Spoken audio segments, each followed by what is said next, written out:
بسم اللہ الرحمن الرحیم۔ محترم دوستو، آج ہم لوگ جانیں گے حضرت ابو بکر صدیق رضی اللہ عنہ کی زندگی کے بارے میں۔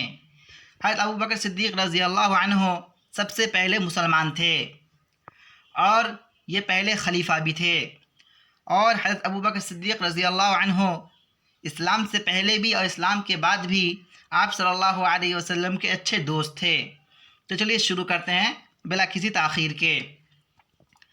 نام عبداللہ، کنیت ابو بکر، لقب صدیق اور عتیق، والد کا نام عثمان، کنیت ابو قحافہ، والدہ کا نام سلمہ، کنیت ام الخیر۔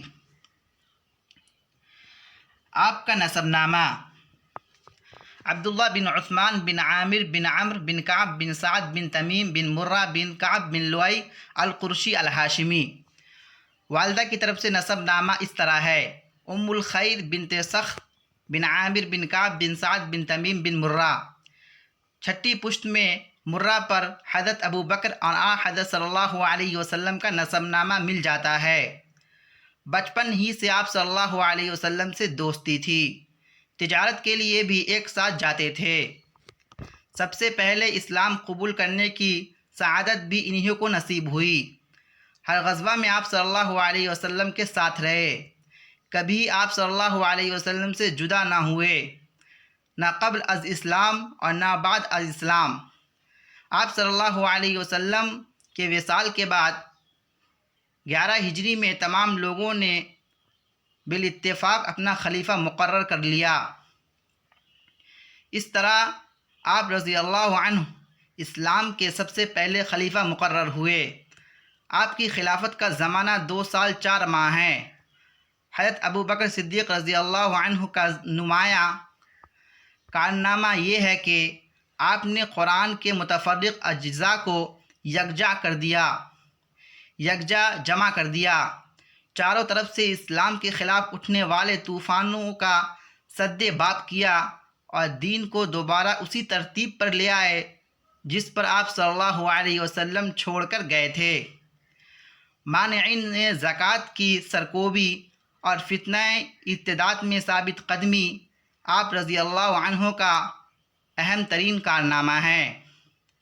مرویات: آپ رضی اللہ تعالی عنہ سے روایات کی تعداد 142 ہے۔ ان میں 6 روایات متفق علیہ ہے، 11 میں بخاری اور 1 میں مسلم منفرد ہیں۔ وفات: پہل بخار آیا اور تقریباً 15 دن اسی میں گزر گئے۔ اس کے بعد منگل کی رات میں 63 سال کی عمر پوری کر کے اواخر جمادی الاولیٰ 13 ہجری میں اس دار فانی سے عالم جاودانی کی طرف کوچ کر گئے۔ رات ہی میں تجہیز و تکفین کا انتظام کیا گیا۔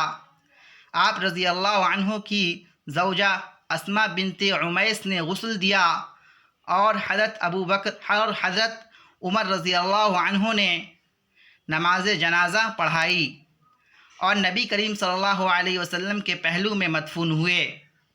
تو دوستو، یہ چند چیزیں تھی حضرت ابو بکر صدیق رضی اللہ عنہ کی زندگی کے بارے میں، ایک مختصر سی تشریح تھی۔ اور آپ کو زیادہ جاننا ہو تو آپ کامنٹ باکس میں لکھ سکتے ہیں۔ تو آج کا ویڈیو یہیں پہ ختم ہوتا ہے۔